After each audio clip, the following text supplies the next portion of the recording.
Stop in the name of love before you break my heart. Think it over. Stop in the name of love before you break my heart. I wish I knew the other words, but I don't know them.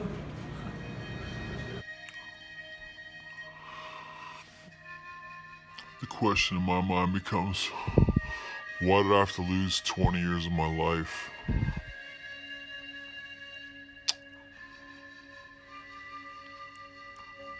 Why did I have to lose that?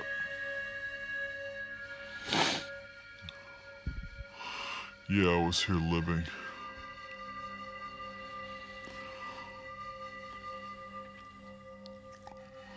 But I was given to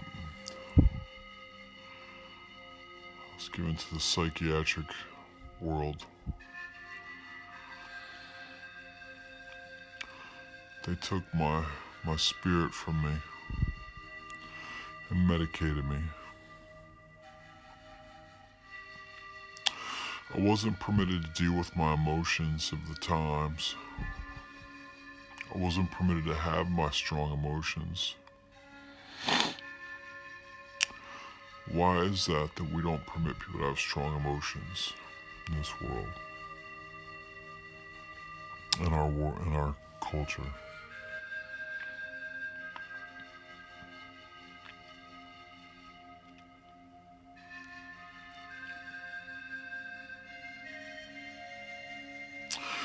Why is it that people say that men can't cry? Why can't men cry? Some people say we can, some people say we can't.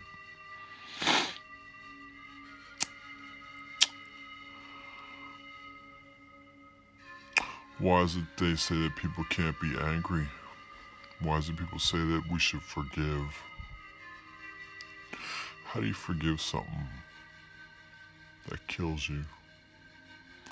How do you forgive when you're killed? And then when you try and talk about it, nobody wants to hear it. They tell you to talk to a professional. Why do you have to be told to talk to a professional? How come nobody ever wants to talk about the hard things? How come people say that don't have emotion?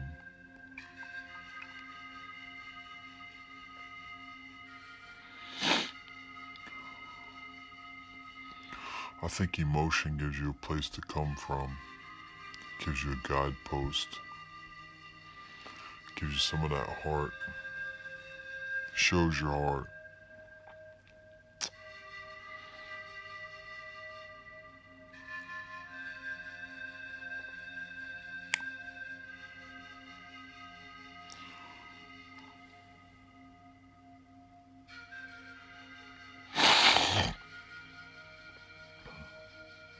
I don't like when people take other people's friends away. I don't like when people give advice on relationships. The most important people in my life have been the ones that don't actually tell me what they think I should do with my relationships, personal relationships, romantic relationships. They just listen and say, I wish you the best, that kind of a thing.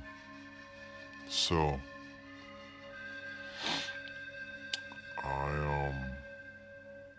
I have to learn to let people go, let them go, and that means my wife. I have to let her go. She chooses to listen to other people instead of me. She chooses to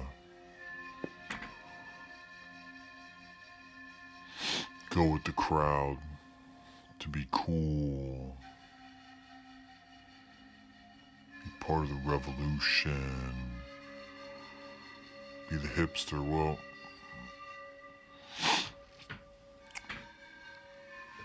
it's not really like that. And how is it you write a book for someone and they don't care? How is it you write a book of poetry for somebody when you're with them for years and they don't care? And they look to other people who write books but my book, it just gets pushed to the side? How is it that someone marries you and says they married down? How is it that someone says you're a fat ball loser and insults you constantly? How is it that someone who says they love you chooses the sides of other people and aren't loyal to you as your husband, as your wife, husband and wife? And then they get angry with you if you choose to go elsewhere to find love because they don't seem to give it to you. I was crying when I started to record this. Now I'm not crying. And how is it that a woman tells you to start smoking weed again? Your own wife says, oh, you shouldn't be sober. You should do drugs again. You should get psychiatric drugs again. And by the way, plants can heal you, but yet you should get drugs that are mystery pills. You should take a drug that almost killed me. She received diabetes from a drug called Zyprexa by taking it just for a week, I think, or 2 weeks. I took the drug for 20 years and decided to stop taking it. Fuck it. Gotta learn to let go. That's how it is. That's my heart. Gotta protect it. So I'm reading this great book, just getting it started here. And I don't know how you pronounce that actually, but Kulinma, whatever, but Listening to Aboriginal Australians by H.C. Coombs. Came out of Australia, National University Press, Canberra. Looks like it's published in 1978. Available with publishing in United Kingdom, Europe, Middle East, Africa, North America, Southeast Asia, and Japan are all different publishers.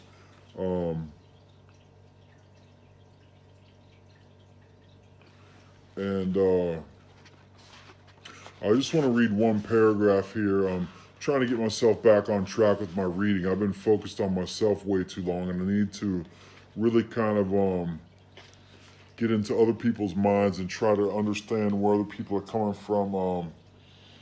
I realize I've been not reading enough myself lately, so but I have this one paragraph out of here. It's right in the beginning. It's actually beautiful. It means quite a bit to me. And it says, I had had no previous professional or administrative experience with Aborigines. As a trainer-teacher in Western Australia, I had encountered 2 or 3 part Aboriginal children in my first class, and a little later lived and taught in a country town which exemplified with brutal exactness how prejudice and fear can drive otherwise kindly people to behave towards their more unfortunate compatriots with cruelty and derision.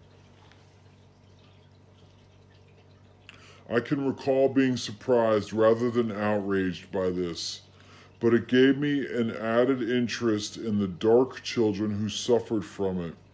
I was struck then by a prevailing gentleness in their voices and a responsiveness to the tone and mood of the spoken word. These helped to interest me in the difficulties they were encountering in their learning processes, but other issues soon submerged this embryonic concern. Also, I think that, like most Australians of my generation, I accepted the prevailing dogma that Aborigines were doomed to become extinct, and believed that, apart from behaving towards those we encountered with common humanity, there was nothing that we could usefully do. It kind of talks about that. And these folks, this fellow who wrote this book was born in 1906. Okay, so this book is going to teach me a lot. I'm going to try and make an effort to read every day. I need to get back to my reading. I've been away from it for a while. I sit here, I paint, I draw, I write poems, I take pictures, I make little videos, I think I'm Mr. Cool Guy. I'm an artist. Hey, look, I'm a cool artist guy. Then I say, hey, maybe I'm not even really an artist. I try to think that I have some ideas about human rights in the world and what needs to be done and how our government needs to fix things and how we need to start treating each other better and all this fun stuff. But yet here I am complaining and not doing anything about it. So I think in order to get to where I need to be, I need to start reading again. And I like to read books like anthropological books that kind of just report facts about different people and different things. I don't like I like to form my own opinions, and opinions are nice, but we all have opinions. But I studied anthropology and sociology in school with a minor in filmmaking, and I like the cultural side of things as well as the quantitative side. We get a lot of the quantitative side these days, not so much the qualitative side. And when you start speaking about things that people can't see or experience or really know about themselves, a lot of times people reject it. And I think that's what this is going to get to me about is, different cultures colliding and what can be done and what they did in Australia. I don't know, but at least this will get me thinking and a little bit out of my own head, get out of my thought processes and start to understand some other people's thought process. Anyways, I love a lot of things. I love a lot of music, and I love a few people, and I love all people with agape, with God's love. But on a personal level, a lot of people bother me, disturb me, and the pain and suffering I see and the sadness I see around me, I think a lot of it can be cured. And I feel like there's something I can do to help it. But right now, I need to figure out how to help myself. And I have a car payment due. I've got bills. I've got a few small bills. But my budget's like $600 a month, let alone trying to be involved with what goes on around me. So I don't even have that yet. So anyways, I'm gonna get to my studies, and that's that. That's all I got. I don't know. But if y'all can find this book, read it. I'd say read it. Upon realizing that you are the greatest artist in the world, your publicist calls and said, "You've done it. You're outselling every artist in the world. You're the best." Well, that's when you realize, well, hey, I guess I'm safe. Haha. I don't have to be careful anymore. I can get rid of all this stuff. I can just think to myself, wow, I am so smart. I can just be so smart and drink my tea and have some chocolate and call up my best friends and say, wow, I did it. Thank you. Thank you. What's that? Oh, sorry, Mom. I'll hurry up. Bye. Okay, so I'm leaving Tampa, Florida today. This is my storage unit right here. It's at my neighborhood storage. I'm leaving this stuff here.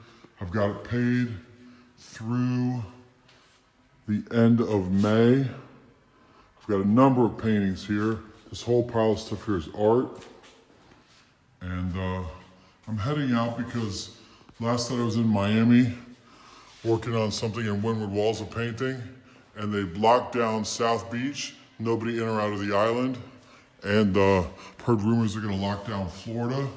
So I'm out of here before they lock it down, and I'll come back later on when it's safe. With that in mind, I just say adieu. Until the next time, I will be back.